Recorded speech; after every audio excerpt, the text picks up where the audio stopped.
And by Monday, it was obvious that Valverde's time was up, that he was a dead man walking. And sure enough, he was sacked later that day. Long rumoured to be on the chopping block, it has finally happened for Ernesto Valverde halfway through the season. And after failing at the Spanish Super Cup, Barcelona have taken this opportunity to axe the manager. Then it became a question of who was going to take his position, and that Monday evening it became apparent it was Quique Setien. Turning the page now on Valverde, of course, Setien has come in pretty much from the outside of La Liga, an unknown, someone who, of course, took Real Betis to 6th in La Liga. So it was a big, big shock. Richard Fitzpatrick is a journalist based in Barcelona. The thing that upset people in the city, talking to Barca fans over the weekend, as it looked as if Valverde was going to be sacked, was that this was all being played out in public. It was Real Madrid fans were having a field day at the way it was being executed. Tuesday's Marca front cover was saying they had no image, they just had a black page, I think.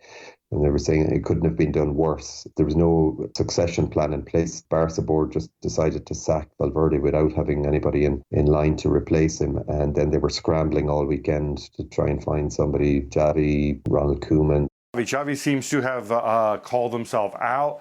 There were rumors swirling around that they'd approached Ronald Koeman, which there was other names mentioned, Mauricio Pochettino, and Quique Setien was further down the list. And that is why it will be difficult for Setien in the job without all the other factors that we can go into. But the fact that he was third, fourth, probably fifth choice to get the job doesn't mean he comes in with much power.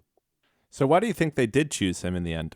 Oh, definitely because of his footballing philosophy. He's a Cruyffista. He's from the Johan Cruyff school of football, the tiki-taka style of football that Barca has become famous for, particularly over the last 10 years under Pep Guardiola's reign, but which goes back to Cruyff's time as manager from 88 to 96. He played this really attacking brand of football, flooding the midfield with players, holding onto the ball, tiring out opposition. Everything was attack, attack, attack. And that is Setien's philosophy as well. His style of football and his philosophy, you have to say, fits exactly what Barcelona have done for years and years and years and what they've lost under Valverde. So on that sense, it makes sense that they went for him. He's famously said that he would cut off his finger to play under a Johan Cruyff when he was a player. Hasta que llega el Barcelona de Cruyff. When you're playing against Cruyff's Barcelona for 80 minutes and you were chasing the ball, you never got anywhere on time because they had already passed the ball to someone else. You see the ball circulate, everyone wants to steal it, but no one does. And then you tell yourself, this is the way I like it. I'd love to be in this team. How is this happening? That's when what you have been feeling all of your life acquires a sense of tactics. So he's a guy who really believes in that way to play football, and that's why he got the job at Barca. So that brings us up to the day of his first game. You decided to watch his first game in the town of Liencres. What inspired you to go there? To be honest, it was my editor's idea at Bleacher Report, Sean Fay. He said, jump in a plane, get over there and see what they make of it in this small town. It's a small seaside town. When he was appointed, the media in Spain had a field day with the appointment. They picked up on a phrase he mentioned in his press conference. He said offhand that it was related to how quickly things can change in life and in football. He made this comment that yesterday I was in my home village amongst cows in the fields, and here I am today at Barca and managing the Barca football team. So the press picked up on that comment and they sent in reporters into the village taking pictures of the cows. They had one spoof piece on El Chiringuito, the famous talk show here on Spanish television, with a reporter reporting live back into the studio with cows in the background. And they were debating, whether the cows were there for generating milk or for whether they were beef cattle.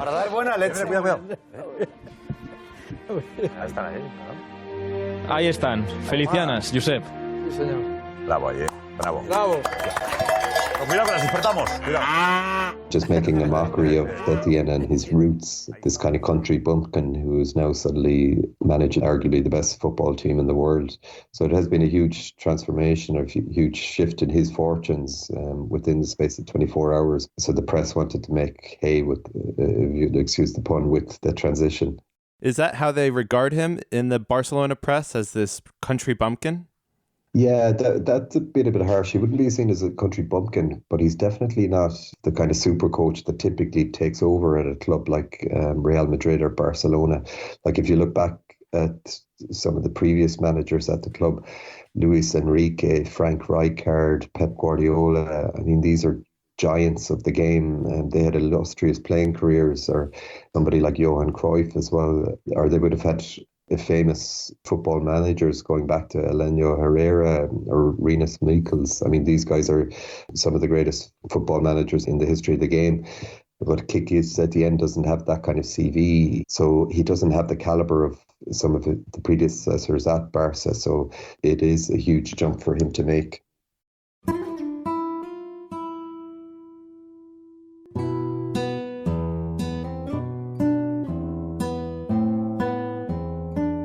We've kind of alluded to this town, Liencres, this village.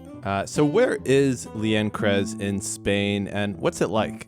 Yeah, Liencres is in Cantabria. People who holiday in Spain might know of that region. It's up in the northwestern side of Spain, the Atlantic coast. The town would historically have been an agrarian kind of farming community, but now it's a holiday resort kind of spot. It's very close to the city of Santander, maybe about a 15-minute drive from the city. So the population, which is about 3,500 people, is made up of either locals who've lived there all their lives, people who have holiday homes there who come from Santander or further afield. The Basque Country is just up the road. It's a very quiet, sleepy place, especially in January. As you can imagine, it's absolutely stunning landscape, beautiful beaches along the coastline. The kind of abiding sound in the town is of bleating sheep. There's lots of sheep there. There aren't so many cows, despite Quique Setien's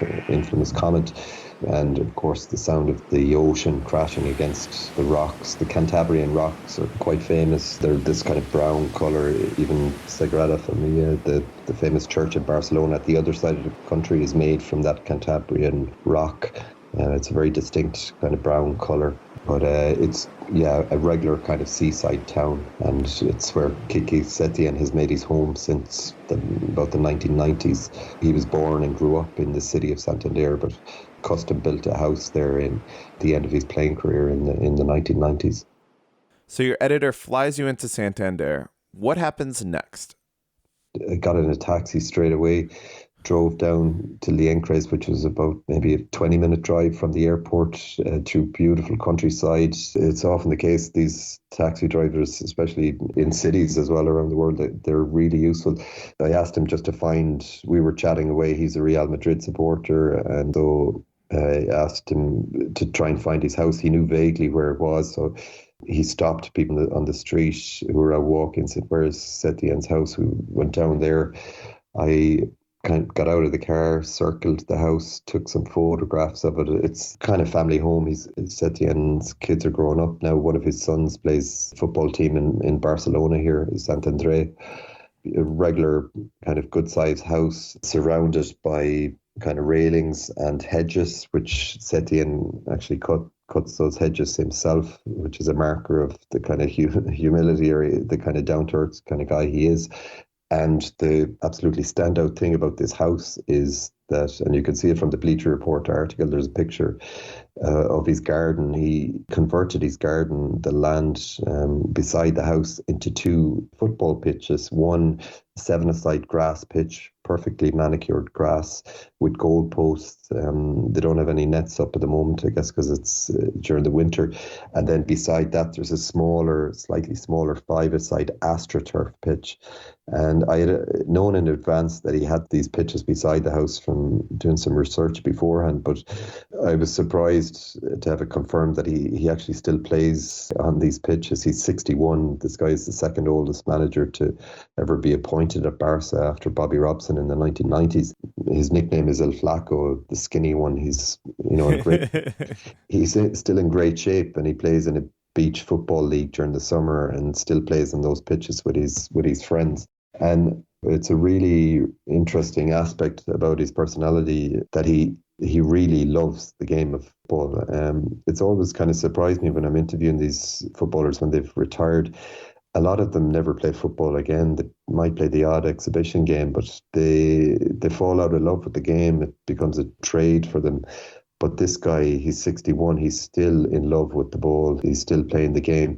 You see that in Messi as well. You see Messi, a lot of footage of Messi, kicking a ball in his garden with his dog or with his young kids. It's rare. You don't get to see that much with other professional footballers. If you see anything about their houses, it's about the custom-built kind of sports arcades they've built in the home cinemas or the luxuries. But guys like Setien or Messi love the game and love football.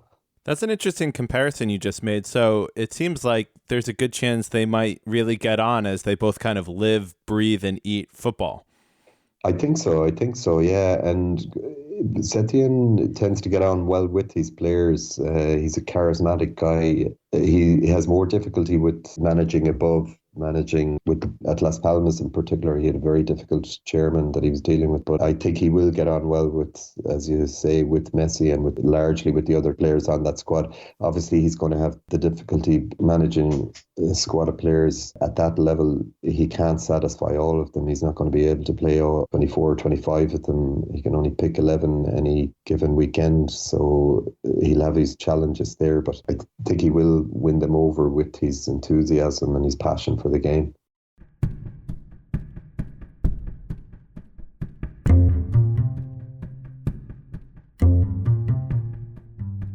So let's get back to your trip to Liencres. You meet the cab driver. He drops you off by the house. You get to see Setien's football pitches. Do you get to meet any of his neighbors or any of the people he knows in the town? It's the great thing if you're doing a report I'm from a rural part of Ireland, the west of Ireland, so I know what these towns are like. The access is fantastic. It's a lot better than in cities because people are a lot more open. After I left that taxi driver at my hotel, I just walked up to the town square, the centre of the town, which is about 10 or 15 minute walk from the hotel. Found another bar. It was a kind of like a Munich style beer house. That's the way it was kind of modelled on, and inside it was full of football memorabilia. It was a Real Madrid bar. The bars in Spain are typically divided. They're either Barca or Real Madrid bars, or possibly they'll have the colours from the hometown club, or they'll have both. In this case, it was a Real Madrid bar and a Racing Santander bar. Then you'd see all these Real Madrid scarves and Spain scarves. You wouldn't see a Spain scarf, for example, in a Barcelona bar. And I got talking to a couple of guys in there, then spoke to the owner. She was a lady maybe about in her 60s. The owner told me that I'd be better off going to another bar, Bar Eloy, where there would be more locals in that bar, and it was a Barca bar as well. So I wandered up there. It was still about an hour and a half maybe to go to kick off that night. Barca were playing Granada. That was the kind of backdrop to the story, to watch the game with the locals. So I got in there, small enough bar, maybe about 30 people in total. There was one barman behind the bar. I got talking to him, a guy called Jesus, and then he told me that the bar owner knew Setien well, so chatted to him for about 20 minutes and on off then with him during the game, and also just other people in the bar. But there weren't many people that interested in the game. It kind of emptied. Maybe there was about 8 or 10 people left watching the game by full time, and the game kicked off at around 9 p.m. And luckily for the Barca fans in the pub, they won the match just about. They won 1-0. So some of these people obviously know him. What did they say about him? Yeah, the people who kind of knew him best were that bar owner, Eloy. He's named the bar after his father, was called Eloy as well. The bar has been there about 30 or 40 years. And his parents owned a supermarket as well beside the bar that has since converted into a small tobacconist shop. And I spoke the following morning to who would be the niece of the bar owner. She runs that tobacconist shop now, Yolanda. She's known Setien since he was a player with Atletico in the 1980s. And then later that morning, I called Setien's best friend in the town, the mayor of the town, a guy called Jose Maria Pasilla. He runs a carpentry business out of the basement of his house. His son is the same age as Setien's son, who plays with Sant Andreu in Barcelona. So those two kids grew up in each other's houses. They were in school together from primary class, from 4 or 5 years of age. And Jose is a Real Madrid fan, and himself and Setien slag each other. Setien's a Barca fan. So the last time Jose met Setien was over Christmas, over the holiday period, a few weeks beforehand. And he'd been teasing him about, where was he going to go next? He'd been out of work since the summer, since he was sacked from the Betis job. I mean, he had no idea that he would get the call from Barcelona. So this is Setien himself. So it was a big shock that he got the call.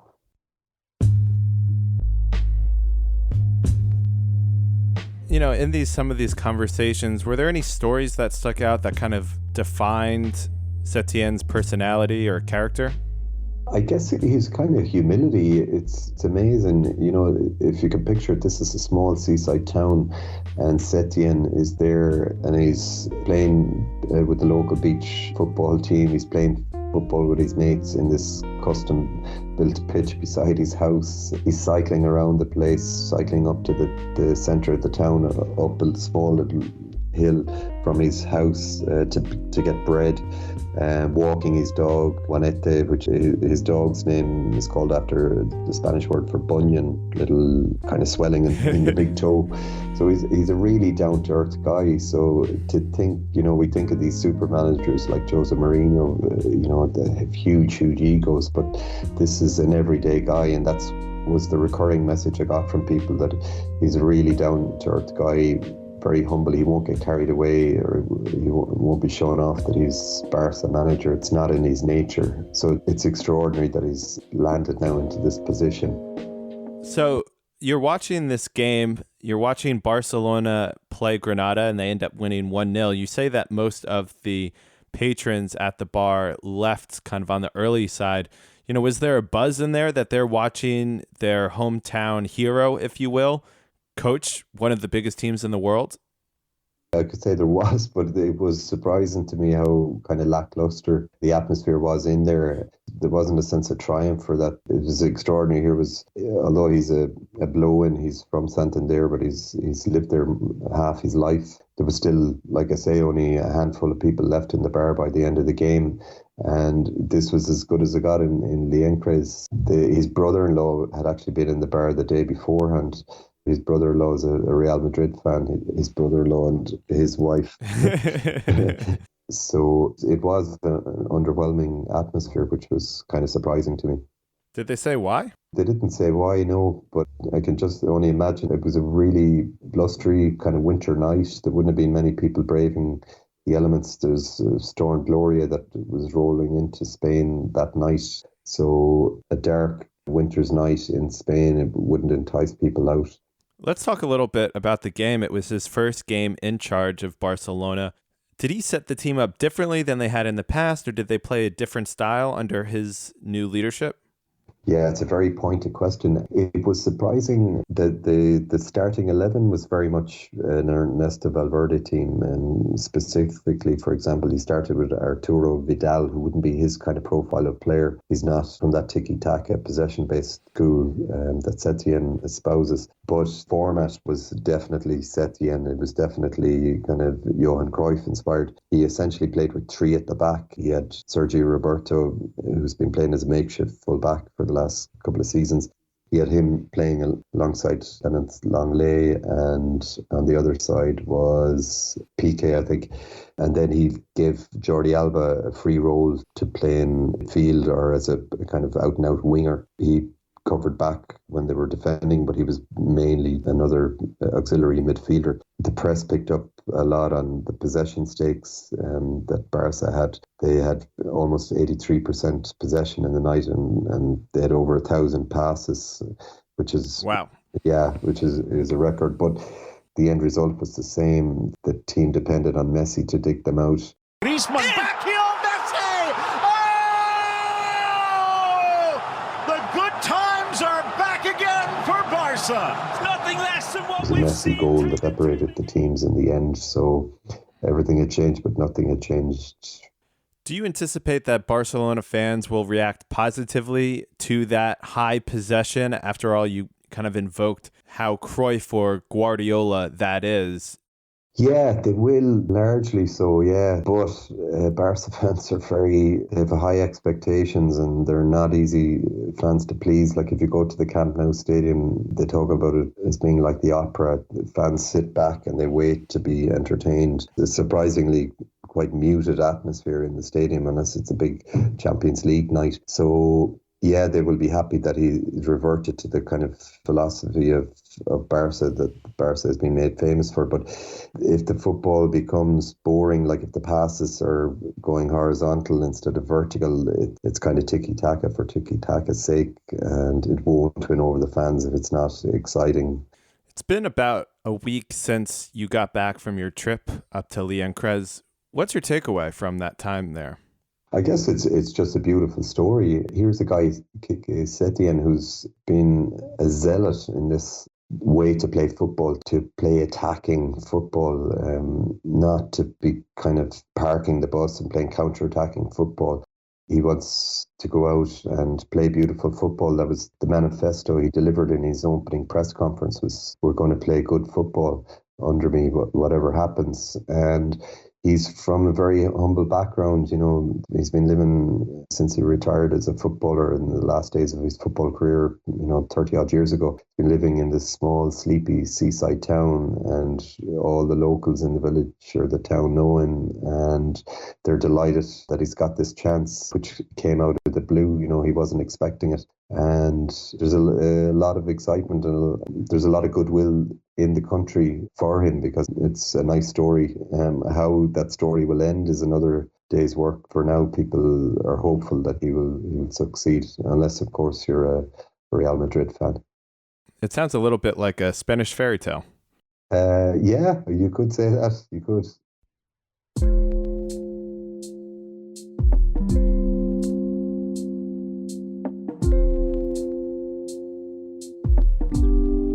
How do you think this will end for Setien and Barcelona? What are we looking like going forward? There are so many things stacked against him. Barca has only won 3 league titles in a row twice before in its history, so it's a big ask to do it again this season. Real Madrid are resurgent again under Zidane. They're about 17 games unbeaten now.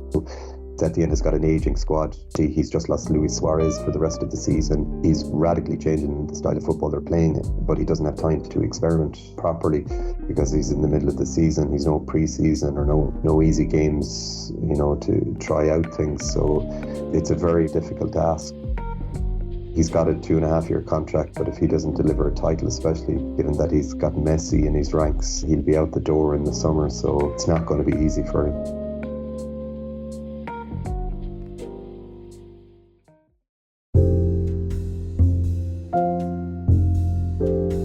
You can read Richard Fitzpatrick's feature on Quique Setien on Bleacher Report. And before we let you go, we are doing a giveaway with the great guys at Classic Football Shirts. We are giving away a beautiful 2019-2020 Parma away shirt. It is royal blue with yellow stripes, and definitely one that you will want to add to your football shirt collection. It is gorgeous. All you have to do to enter is follow our Twitter account, share our pinned post about the giveaway, and tag a friend in the comments. That's all you need to do to enter. All the information about the giveaway can be found in the description of this episode, and you can enter anytime this week until Friday at midnight. So enter the giveaway now. This episode was produced by John McKenzie. I'm Josh Schneiderweiler, and thanks for listening to Football Today.